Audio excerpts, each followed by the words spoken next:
Good evening, everybody, and welcome to our Bucklin Tracyton Stormwater Park virtual open house. I am Kim Plager, and I'm an education and outreach coordinator with Kitsap County Public Works in the Stormwater Division, and I'm happy to be your host today. So before we begin with introductions and launch into the open house, I do want to just go over a couple of the logistics in our Zoom webinar today. So Wayne, if you could advance to the next slide. So today's presentation is being recorded and we will share it with our participants afterwards. You will receive an email with a link to the recording. As you will see, there is no camera for participants and only the panelists have camera.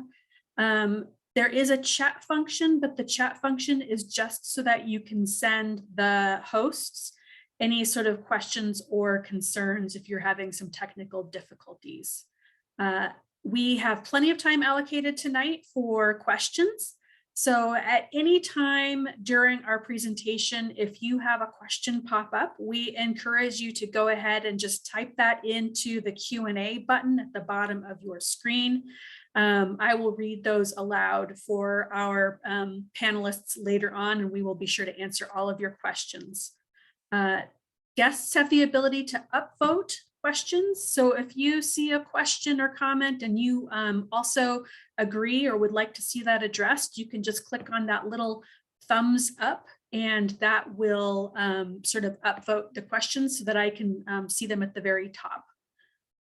We do also have the ability at the end, if you would prefer to speak verbally, you can raise your hand and I can unmute folks who would prefer to speak out loud instead. There is also live transcripting available. So if you need closed captions, you can click on the CC button at the bottom to enable transcripts for this. So without further ado, I will take it over for introductions. As I mentioned, my name is Kim Plager. I work with Kitsap County, and I will go ahead and turn it over to Michelle to start with introductions. Good evening, everybody. I am Michelle Perdue. I'm the Senior Program Manager for the Stormwater Division at Kitsap County. And we have several folks from our project team online with us tonight. Wayne, would you like to introduce yourself and your team? Yeah, great. My name is Wayne Carlson. I'm with AHBL and I work in our planning and landscape architecture group at AHBL out of Tacoma, Washington. Also with me here this evening is Daniel App with Alanu. He is a stormwater specialist and he's assisting us with the design and planning of the project. And also with him is Brad Parks. He's with Alanu and is an engineer that is also working on the design of the project.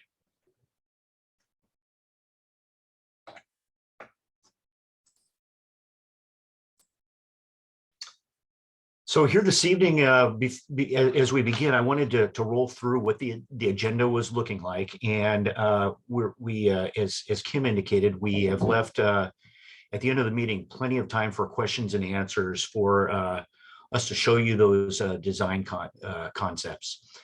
So, Kim already introduced the mechanics of the Zoom meeting, how you raise your hand, how you can interact with us, ask questions, etc. And we just completed our introductions.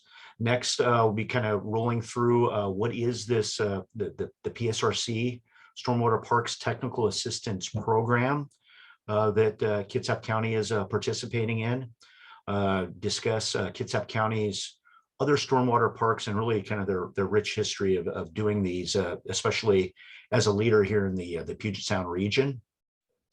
Then we'll roll into the physical characteristics of this particular site and some of the things that we are being mindful of as we design the site. We will summarize the survey. So thank you to all of you who are online today that participated in the survey. We'll give you a summary of what you and your neighbors said in response to those questions. After that, we'll talk about the design principles that guided our designs for the site. We will pose some questions we'd like you to think about as we present the alternatives. We will then roll into reviewing those alternatives. We'll talk about how you can stay involved. And then we will roll into Q&A, where we will have all three of the alternatives up on the screen. And any questions that you have that came to mind either during our presentation or even questions related to next steps, feel free to ask those at that point. And then Kim will close out with a reminder of how to continue providing comments if something comes up after tonight's meeting that maybe didn't come to mind until tomorrow, so that you have some additional ability to provide comment. Wayne, before you go on, I noted that we were also joined today by Erica Harris of PSRC, and I don't want to miss introducing her as well as the funder of this project. Yeah. So welcome, Erica. Thanks, Michelle. I'm excited to be here with all of you. Excellent.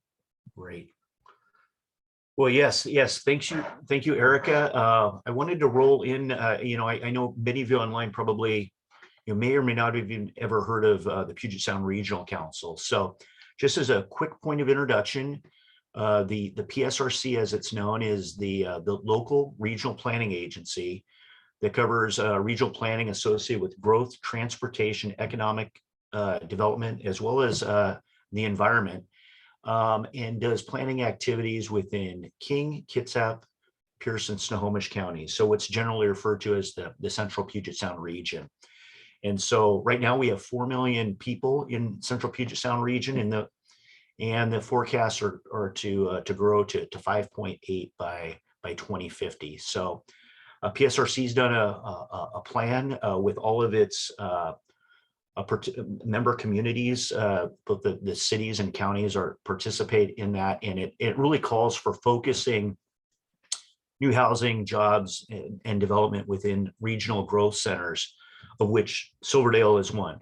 So and aims to keep rural areas rural and farmland and forests healthy and thriving.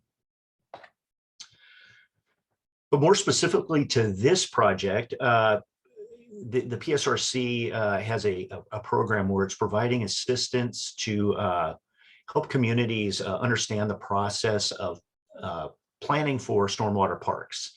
And so through a grant that PSRC was awarded through the US EPA's Puget Sound National Estuary Program, this project is intended to help catalyze the development of some new stormwater parks. So the elements of this project are to provide technical assistance for the planning of 6 stormwater parks. And Kitsap County was one of the fortunate communities to receive assistance, including as well as Kirkland, Linwood, Marysville, Puyallup, and Woodinville, to share lessons learned from already constructed stormwater parks, of which, as you can see on this image here on this slide, the Manchester Stormwater Park is probably the kind of the crown jewel of stormwater parks in Western Washington, and then to provide guidance on planning for stormwater parks, so that all of those other communities within this 4-county region can learn, how to do this for themselves.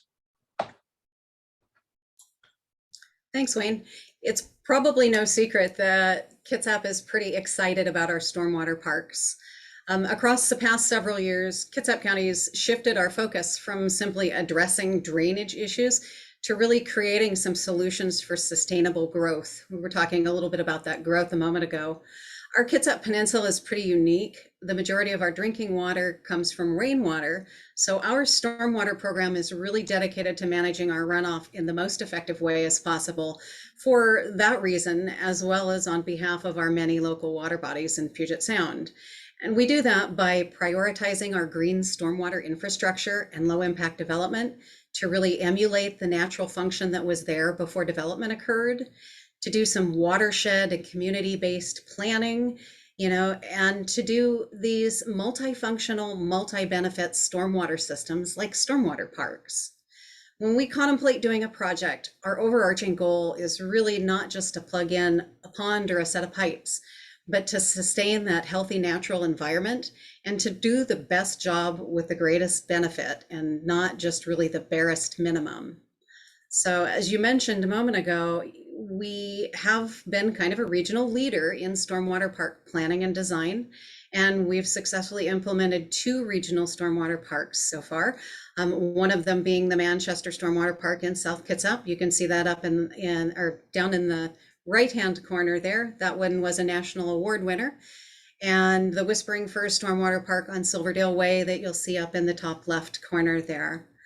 These stormwater parks, we believe, are really important to the community because they do things like provide ongoing research and community benefits. They create this aesthetically pleasing facility that supports rather than detracts from their surroundings and creates a local sense of place that can be even a destination location and not just a stormwater facility. So overall, what we're really seeking to do with these things is to put back more than there was there before. So without further ado, Wayne, tell us a little bit more about this particular project, which I'm betting is probably the park that everybody's most interested in here tonight. Absolutely. This is why you're here. So yeah, thanks, Michelle. So in the next few slides, I want to just acquaint you with the site. I know probably everybody on this phone call in we call it virtual meeting. I apologize. Probably is aware of its location. So the site is located at the southwest corner of Bucklin Hill Road and Tracyton Boulevard.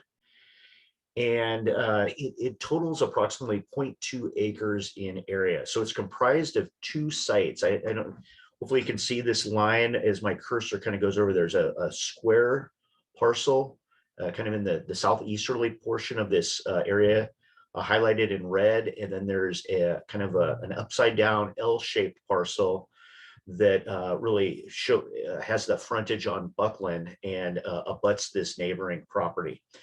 This neighboring property, you'll see some clearing here. There's been some encroachments from this neighboring site, but this is an accurate depiction of the area of the site. The topography on the site falls from east to west. As you can see, we kind of threw some arrows on here to show the topography kind of coming off from the intersection and also from Tracyton, and it flows west to east, or excuse me, east to west. There are no mapped critical areas on the site, so there's no wetlands, no other critical areas, no slopes that meet any definitions of steep slopes under the county's critical area ordinance regulations. The site sits within a drainage basin of approximately 72.5 acres. And within that drainage basin, there's really little stormwater management and treatment within that contributing basin. So here in this map, you can see areas where there is stormwater infrastructure. And you'll notice it is markedly kind of missing within this contributing basin. So this stormwater park offers Kitsap County a wonderful opportunity to begin to treat some of that stormwater that is kind of flowing off impervious surfaces untreated today. Again, existing utilities occur on the site. There are catch basins within both Tracyton and Bucklin Hill Road. Ultimately, the site flows to Dyes Inlet. And so you can kind of see some of the conveyance pipe, some of the catch basins, et cetera, that immediately abut our project site here. And the site is vacant with the exception of an information kiosk. There's been a survey of the site, so we know where the trees are, and there are a total of 13 evergreen trees on the site and 5 deciduous trees, as well as a lot of blackberry bushes and other invasive ground cover. You may, if you've driven by it recently, you've seen that the county crews have cleared a lot of that, those blackberries, but obviously they'll grow back as well. So that's the nature of the vegetation that's on the site. What I wanted to roll into next, though, was to summarize also our public engagement, and then begin to roll into what we heard from you as part of the survey. So as I noted a couple of slides ago, on the site there is a kiosk, and it has information related to this project, and other information that if you happen to be kind of walking by, you can stop and get updates. We also have a project website, and in that website that Kim will be providing at the end of the meeting, you can download copies of any of the materials that we have here tonight. We'll have our slideshow up there, as well as the alternatives designs for you to provide additional feedback. And there's been social media blasts as well related to these meetings. As you may remember, we hosted a survey between May 22nd and June 6th with the purpose of asking some questions about who might use the park, and how might you, what types of improvements might you be interested in having at the park. And so we had a total of 238 respondents. So we were really thrilled with your interest in this, and your participation in providing your time to respond to the questions. The questions included identifying where you live, whether you own a business within the Silverdale community, and if you and your family were to use the park, what are the age ranges for those that would visit? If you were visiting the park, how would you get there? What types of amenities, things like pedestrian paths, shelters, etc., would make you more likely to visit businesses and establishments in the area? And then to rank various amenities based on preference. And then a question related to what design concepts would be important to you for the design of the park. And then an open-ended question about sharing comments. So this evening reflects item D, a public open house and meeting, to where we're hoping to solicit even more feedback from you as to your preferences and what you like or don't like about any of the design concepts. And then finally, a great way to stay involved with not just this stormwater park, but other activities that Michelle and Kim are doing with Kitsap County is through the stormwater email list. And they can provide you information on how to get on that list. So what I wanted to do as we continue on here with public engagements, I wanted to summarize what you told us about your responses to these questions. So the first question again was, what is the zip code of your primary residence? And as you can see here, this is a word cloud. So the larger the text, the greater the number of respondents. And so 98311 and 12, which are very close to the site. These two zip codes were the largest, as well as 98383. So no surprise that the zip codes that are closest proximity to the site were the ones that had the most respondents of that 238.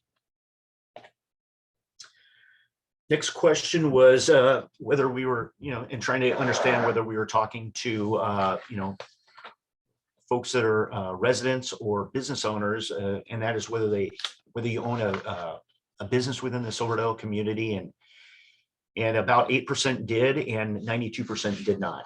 So that was kind of to be expected, those types of ratios. The next question was, if you or your family were to use the park, what would be the age range for those who would be visiting? And this was admittedly a question, especially for those of you who are participants and did the survey maybe on the very first day, where we had a little glitch in the survey. Initially, we kind of failed to remember that there could be multiple groups within a particular family or responding group. So we fixed the survey, kind of reissued it. And so what we learned was approximately 33% kind of fall within that 35 to 64 age range, 24 within the 65 plus, and 22 within multiple groups. And then the 5 to 18 was approximately 12%. Another question we asked, and you'll learn from Daniel and Brad that this also certainly influenced our design. We took all of this public engagement from the survey and used it to influence and feed into our design. But if you were visiting a park on this property, how would you get there? What mode of transportation would you take? And so we received a response of 86% would be traveling by car, almost 10% would walk, and essentially the remainder would either get there by bicycle or public transportation.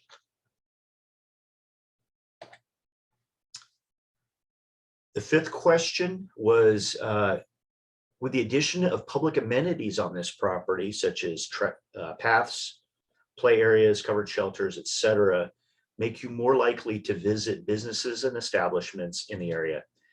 And this was a sliding scale. So the average response was about 78%. So the average person said it would make them about 78% more likely to visit other businesses or uses within the area.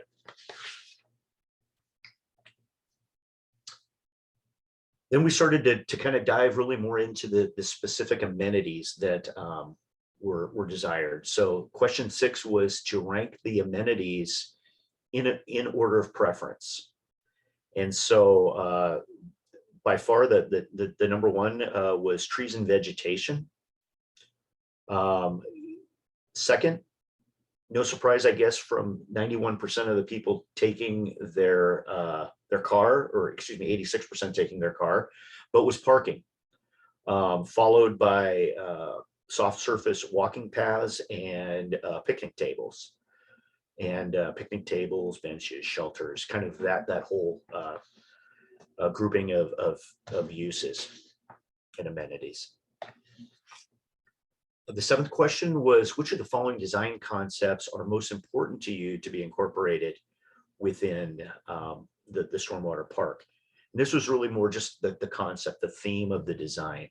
And so 2/3 of the respondents said that plantings and natural features really should be the emphasis and focus of the design. Open space, community space, and environmental education focus also scored quite high. And then finally, as we noted, question 8 was kind of an open-ended, just to share any other comments that you had. And so you can see large words there being open space, walking paths, having a spot for a trash can so that trash isn't strewn, trees and vegetation, etc. You also see the word question there. That was some of the early respondents when we before we fixed the one question about the age groupings. So with that, I wanted to turn it over to Daniel App to discuss the design principles. Thank you, Wayne. So what we did is we took the responses to the survey, we took the site characteristics and constraints, and we developed design principles to guide development of the design and concepts for our site. So one of the things that we heard from the survey was that preservation of trees was really important. So that was our first design principle that that guided kind of how we developed the concepts for the site. We also wanted to maximize the area for bioretention systems, which essentially will be accepting offsite runoff, stormwater runoff onto the site. And those bioretention systems are nature-based stormwater systems that are vegetated. So, you know, teeing off one of the responses to the survey as well of more vegetated elements within the park. So we integrated more of a natural treatment system for bioretention. We also wanted to integrate green and recreational space. That was one of the high things in the survey as well. Also, noting that a lot of people will be going to the site with their cars, we wanted to integrate, you know, a driveway location so that people would come onto the site and park their cars. But we wanted to make sure that we weren't obstructing any issues at the intersection of Bucklin Hill and Tracyton. So we put the driveway locations basically as far away from that intersection as possible. Also, trails were a popular item for the survey, so we wanted to integrate walking trails in the site. And then also covered structures, providing shade and rain protection. We'd also integrate picnic tables into those structures. That was critical. We also identified, because people will be coming to the site primarily with their cars, at least based on the response to the survey, we wanted to integrate parking for at least 4 cars for the site. And then also, we integrated some vegetated buffers. We heard some feedback that we wanted to have more of a secluded site, and then also protection and seclusion from the adjacent neighbors, and to protect their privacy as well, both the neighbors to the west and to the south. And then finally, integrating environmental education. So education about what the Stormwater Park is designed to do is really critical, and specific information about the bioretention natural treatment systems that we'll be integrating into the site. Next slide.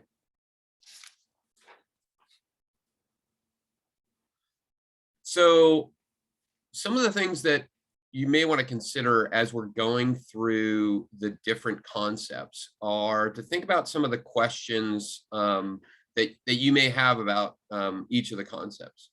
So some questions to keep in mind as we're going through each of the concepts are there specific species of existing trees that you want to preserve? We heard about the evergreen trees and the deciduous trees. Are there specific tree species that you want to protect, and we can accommodate that into the design? Also, there's a lot of input on the desire to have green and recreation space. Should that be kind of distributed throughout the site, or should it be consolidated into kind of one location? Also, you know, how many covered structures for shade and rain protection are desired? With those integration of picnic tables, one large structure, would that be appropriate, or would you want to see multiple structures in the site? Also, the driveway through the site with the parking, should that have more of a through line of sight, a straight kind of driveway, or should it meander through the site, providing more of a rural feel to it? I mentioned the vegetated buffers as one of the design features. Should there also be fences on the west and the south side of the site to provide more protection for the site?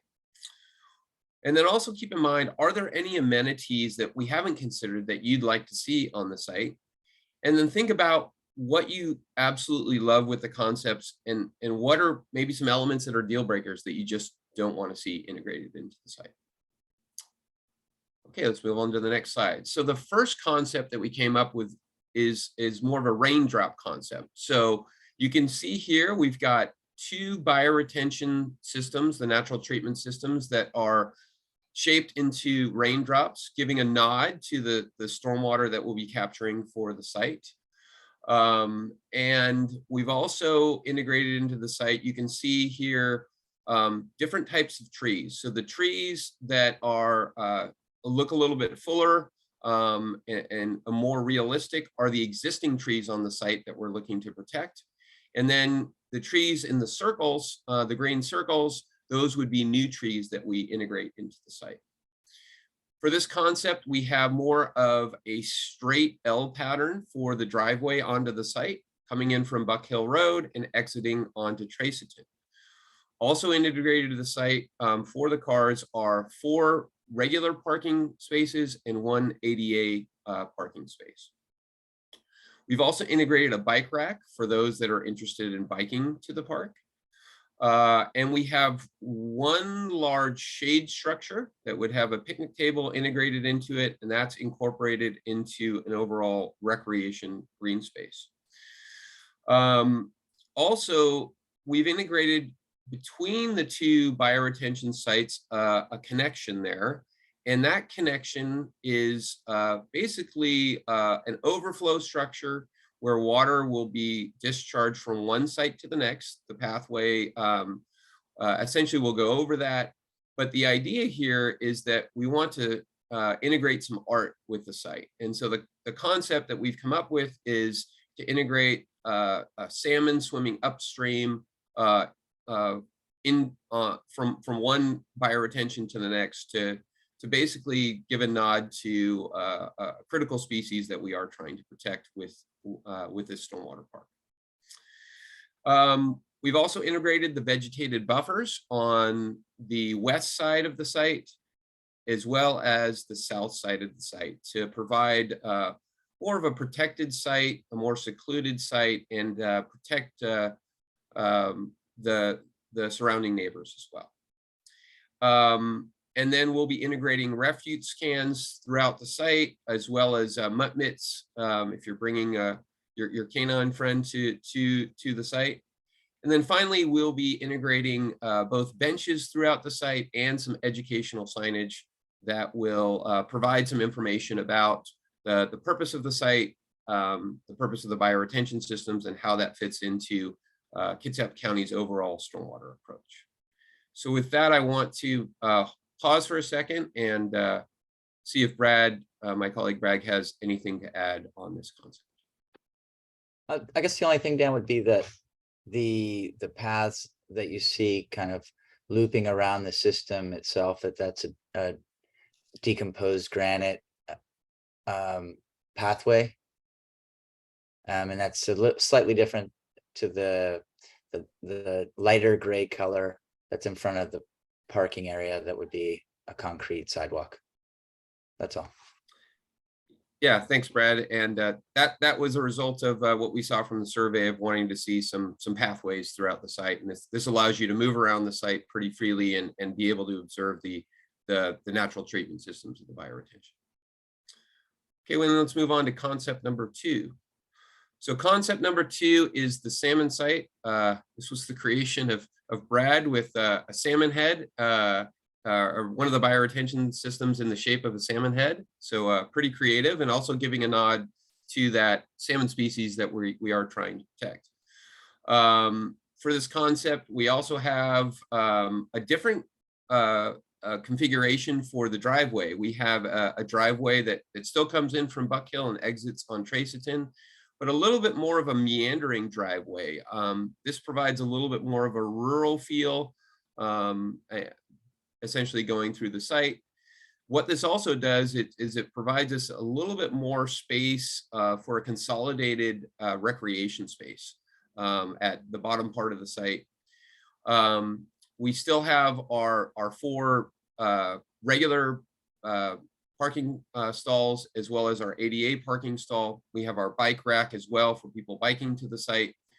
Integrated into the recreation space, we have a large shade structure. And then in the mouth of the salmon, you'll notice that we have another smaller shade structure to basically be able to have 2 separate shade structures on site.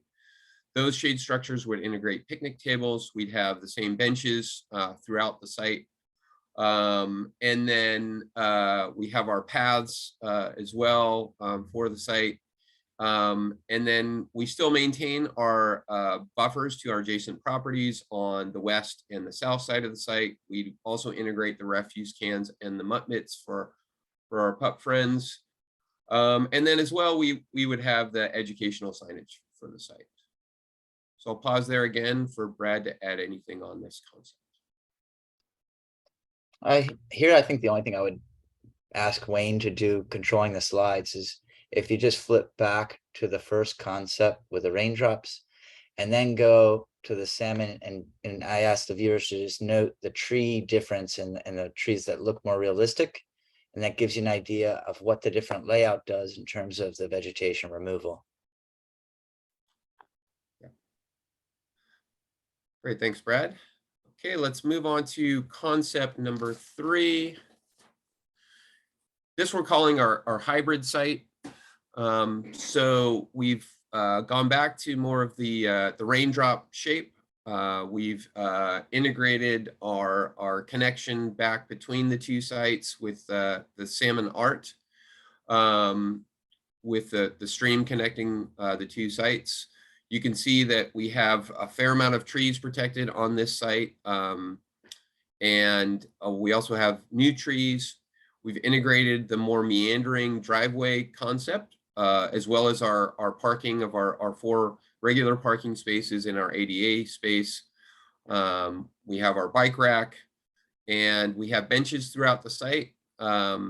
We have 2 shade structures on this site in a little bit different configuration. One kind of overlooking the north bioretention, and one overlooking the recreation space. We have a large recreation space on the south.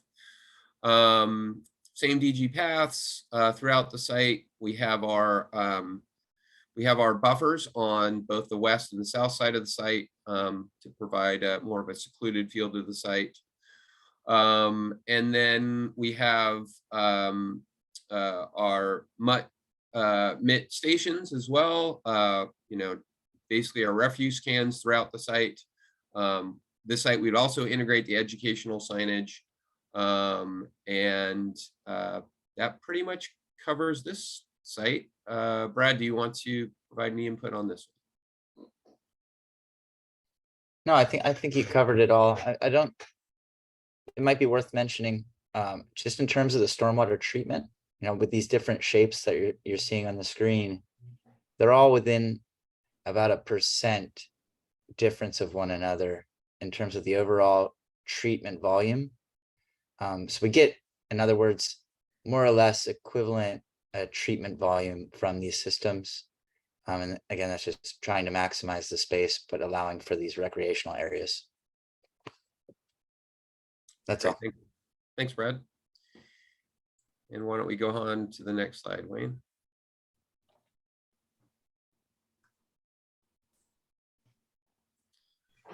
All right, so some of the concepts we've integrated here with some photos where we have some a walking path here identified. We've got some educational signage on for a bioretention system that we would provide on the site. Probably a couple different locations of signage so that it would guide people around the site. And you can learn more about the bioretention systems, as well as how they help with the overall kind of strategy for Kitsap County and stormwater management and protecting those natural resources. And then my favorite part of the site would be the green roof shade structure cover. This is actually one in Kitsap County. This is at Salmon Haven at Dickerson Creek. If you have a chance to go take a look at it, this is something that we're considering for this site, where you have shade and rain covered structure. You'd have picnic tables integrated under the structure as well. So it provides a nice amenity for the park. And with that, I'm going to go ahead and turn it back over to Wayne, who's going to talk about next steps. Great. Thank you. So the next steps and essentially where we go from here. here in just a moment or two, we're going to be asking you to provide your input on the concepts that we shared today. And then what we'll do is put those concepts also online for you to provide additional comments on the concepts over the course of the next week. The input that we receive from you as part of this will help guide our preparation of a preferred concept. The preferred concept will also be posted online for comment as well. And what we will do is then begin the process of putting together engineering design plans, be about a 30% design and engineering reports for the preferred concept. And with the idea and intent that the use of that 30% design will help that the county facilitate securing grant funding opportunities to build the park. So that's where we are hoping to go from here. So with that, what I'd like to do, and Kim is going to facilitate this, but we're opening it up to Q&A. We're going to keep this slide up with a film strip of all three concepts and be here to answer any of your questions. So we do have some questions already entered into Q&A, and I will read those out for our panelists. And then anybody else who has questions, please feel free to go ahead and type those into the Q&A box. And at the end, we will also be able to, you can raise your hand and I can unmute you. So our first question is, would the bioretention areas, the green areas, be plants or some other material? So Wayne, I could answer that if you like. Sure. Yeah, so that would definitely be plants. There are specific plants that are designed to be able to be put into bioretention systems. Those plants are basically be able to design to handle those periods of inundation where we get stormwater in the site. There are quite a few choices of plants, so that could be something that we could coordinate with when we get to that stage, coordinate with the community and have people help select plants that they'd like to see, but they would be plants, yes.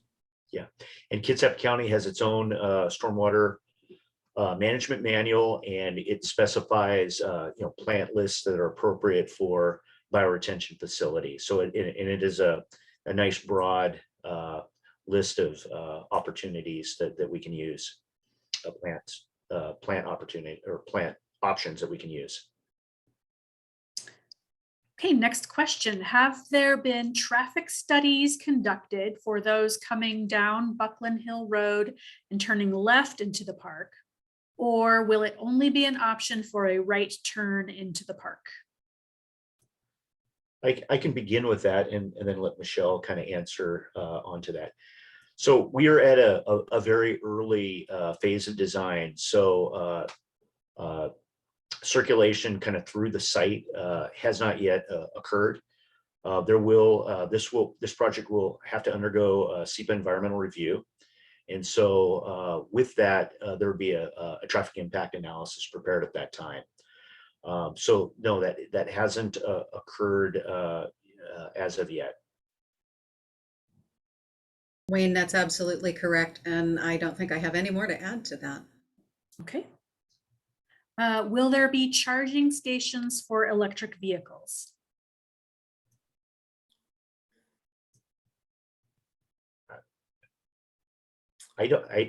That's a great question. Something that we probably will know a bit better when we get to closer to a 90% design. Obviously, that's the way things seem to be moving, but I think some of that will depend on the nature of grants funding. There are sometimes restrictions for what surface water management fees can be spent on. And so we'll take that under consideration, but yeah, we understand that that's something that there very well could be some interest in. Okay. What will be done to minimize overnight encampment by the homeless community? I can take that one. Just to speak to that, because I know that is kind of an ongoing concern. We have this particular challenge in a lot of our different locations.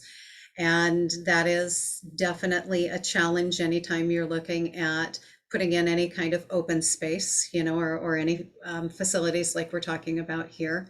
The county now has what they call their HEART team, which is our homeless encampment response team. And they are doing a really good job of addressing this at a county level. So it would be a site that they would put on their radar and keep an eye on.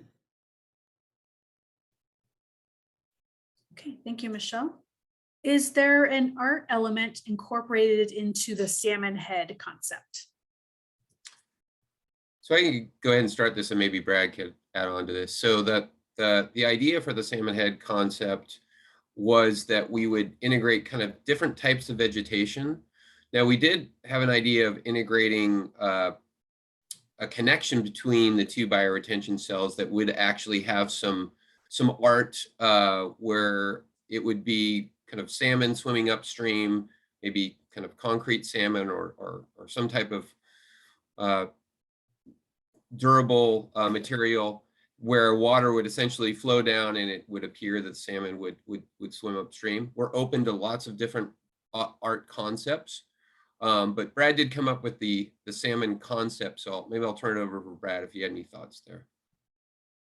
Well, I think if the question were asked specifically to if there isn't that connecting art piece between the two basins that you see in the salmon concept, that's something that we could totally include if it would be desirable. And I think it would be, me personally, I think it would be a really nice piece to have. But I just asked that the audience, just chimes in with their thoughts on what would be a neat and interesting artistic concept. Obviously, salmon being a critical species in the area, but we're open to other options. Okay. How did we acquire this grant? I can start this one, but then I'd like to pass it over to Erica. So we acquired this grant. We got wind that PSRC was offering this grant up to really promote the concept of these stormwater parks across the region. And obviously, like I said earlier, this is a concept that's really close to our heart here in Kitsap. So we were pretty excited about it.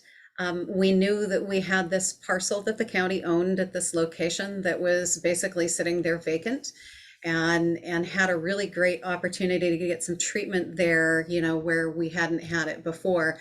So it was just the perfect storm for us. So we were able to jump in here and compete for this particular grant, and we were very, very fortunate to receive it.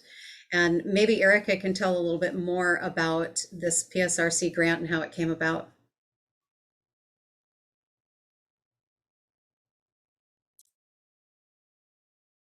Yeah, I'll mention the grant opportunity. We provided it for all jurisdictions in the region, and we asked them to respond with an application to tell us how they met the different criteria. Some of it had to do with access to open space, parks, and also Puget Sound recovery. And Kitsap County did really well, so they were kind of our top tier for all the jurisdictions in Kitsap County. And Wayne shared with you the other jurisdictions that did receive the grant.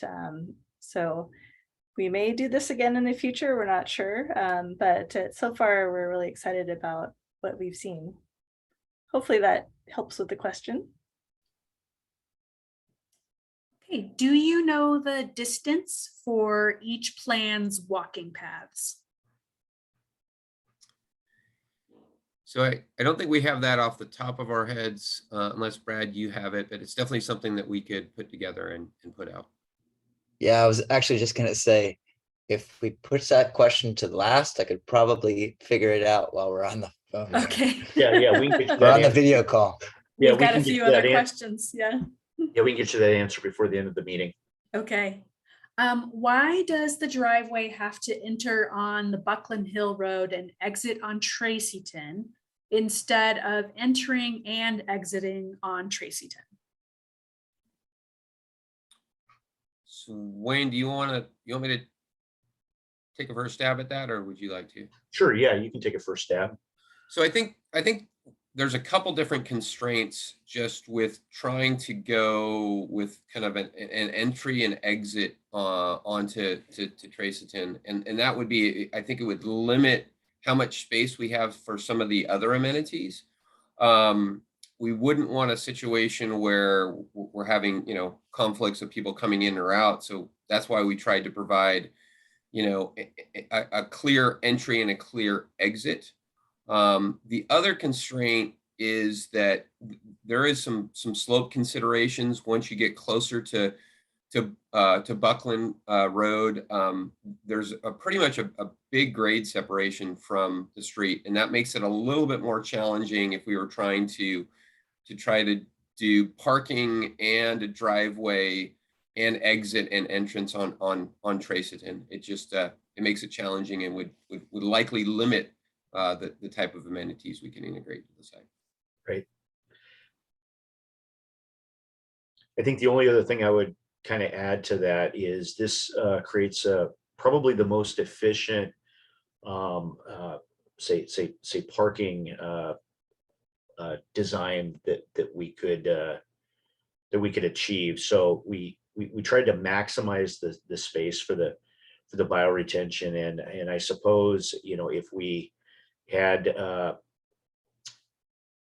had both of the entrance and exit off of Tracyton, even if it was right in, right out, it would require that the green space that you see generally in the southwestern portion of really all three designs be minimized. And that is an area that based on the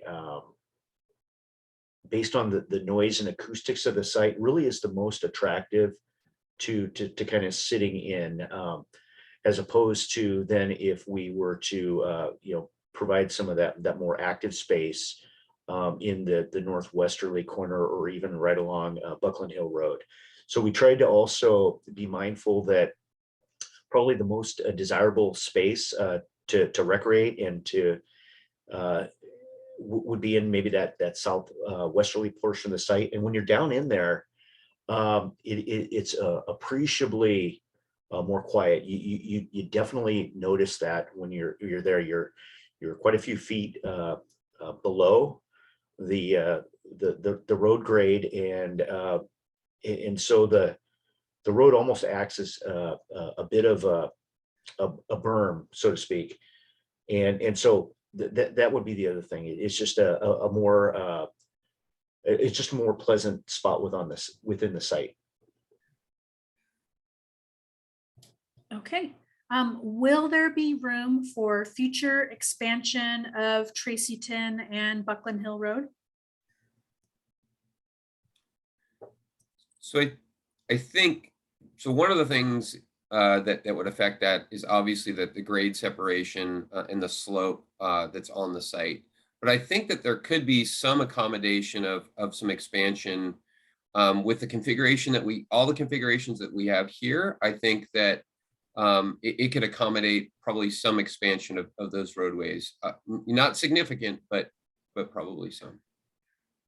And admittedly, this is a 30% design. So if we were to learn that the Tracyton Boulevard or Bucklin Hill Road were to be widened, we could make some adjustments. Okay, I've got a participant, Robert Best, who has had his hand raised a little while. Robert, I have unmuted you. You should be able to talk if you'd like to.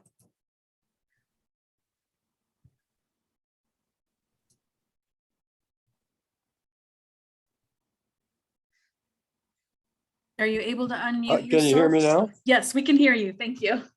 Okay. I live downstream of this between Dyes Inlet and the site. And I wonder how this site affects my groundwater. I have wells. So I want to know how this site, has there been a study done on how this groundwater facility affects the groundwater downstream between you and between this site and Dyes Inlet?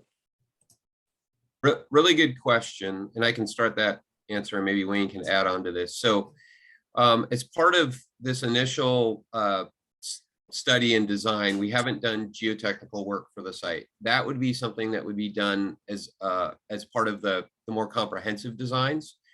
And that would give us an understanding of, okay, what is the depth to groundwater? If there was groundwater on the site that could have a potential impact downstream, one of the options would be to restrict, flow into the groundwater. We've done some studies to identify that we could put under drains in the bio retention systems, and then have the treated water that goes through the bioretention discharge into the storm drain system along Bucklin Hill. What would likely happen though is we would probably see good infiltration rates, and it would probably and we would stay away from any type of groundwater impacts. But again, that we wouldn't know that until we get into a more detailed design, and we would have to, I think, identify either funding, or that would come at a later point in time with the project on the city CIP list. Okay, I have a second question. Sure. The second question has to do with I've lived here all my life. This is in a design area for the waterfront district of Silverdale, and it calls for the connection of a trail on the waterfront district, and you're on the northern side of that. This is between the basically Micklebury Road, or the Clear Creek Trail extension to Tracyton Boulevard, and that would be a good working with the county to have the trailhead at this location. So I think maybe you could work and going through the property to the southwest, going going west on the south side of the property. But I think you should work with the county they're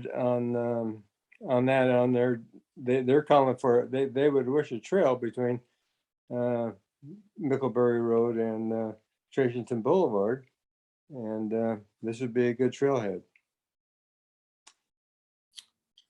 Great. I don't know if Michelle, you want to comment on that?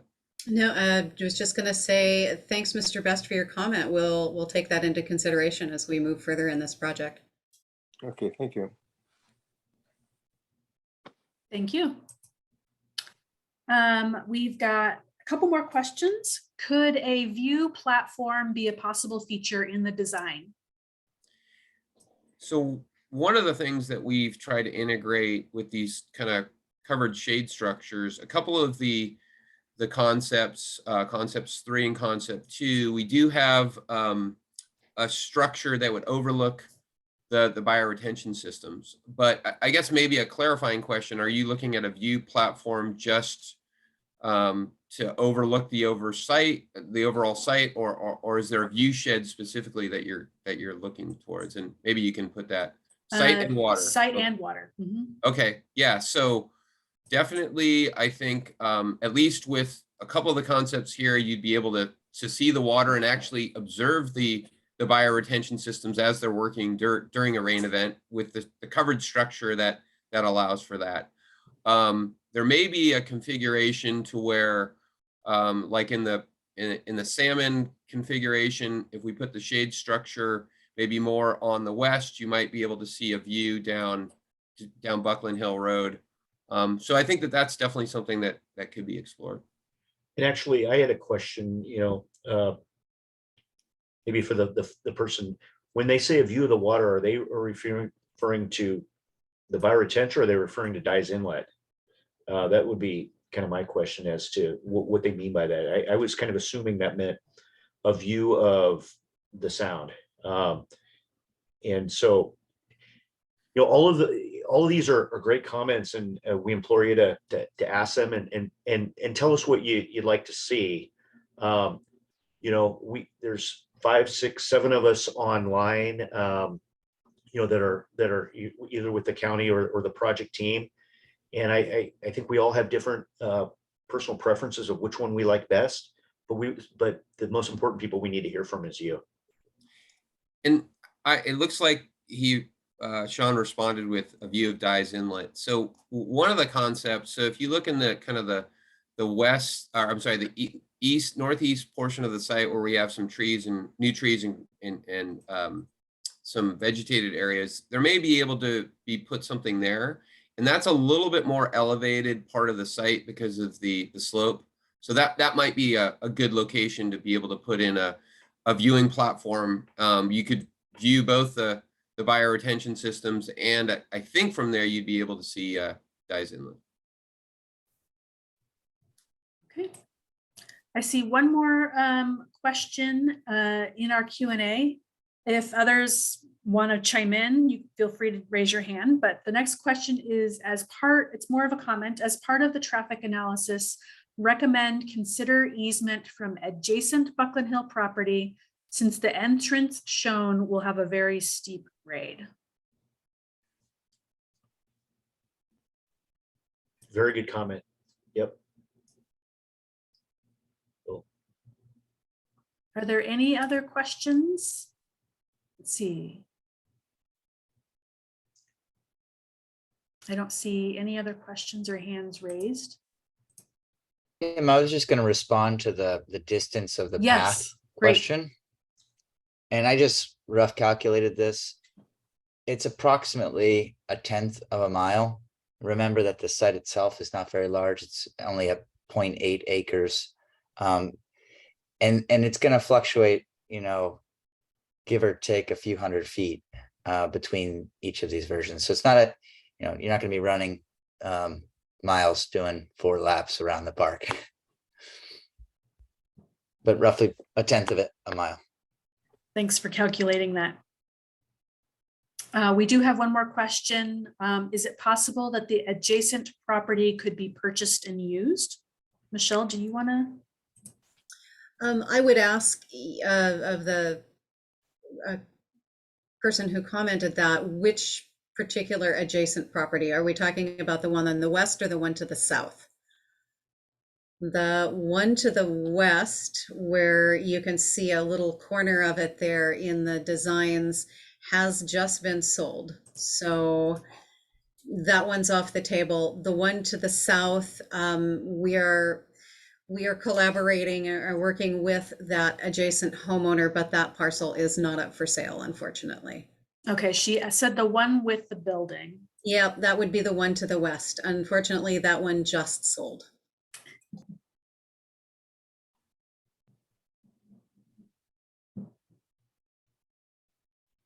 And I'm not seeing any other questions, but these were a lot of really great questions and feedback.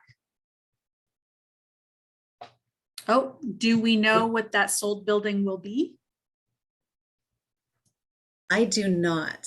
I just received that news recently, so not sure what they're planning to do there.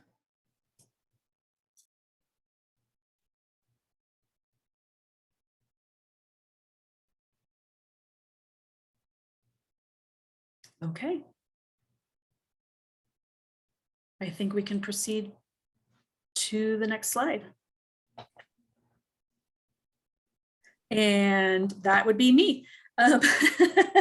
So as I had mentioned at the beginning, we have recorded today's presentation, and I will be emailing this out to all of our participants, but I will also be putting it onto our project website. So you can see at the top of this slide, kcowa.us/Bucklin Tracyton. We have a dedicated project page. The presentation from tonight and the video from tonight will be put onto that web site tomorrow morning. There is already a form. So if you have other questions or thoughts or things that you want to make sure that our design team is considering, we encourage you to go ahead and fill out that form. We'll be taking feedback on these initial design concepts through next Friday. July 22nd, I believe is the date. So I want to thank our panelists, Wayne, Daniel, Brad, Erica, and of course, Michelle. Thank you all for being here, and to our guests as well. Thank you for joining us tonight. And hopefully you can go out and enjoy a little bit more of that summer sun. So have a great evening. Thank you.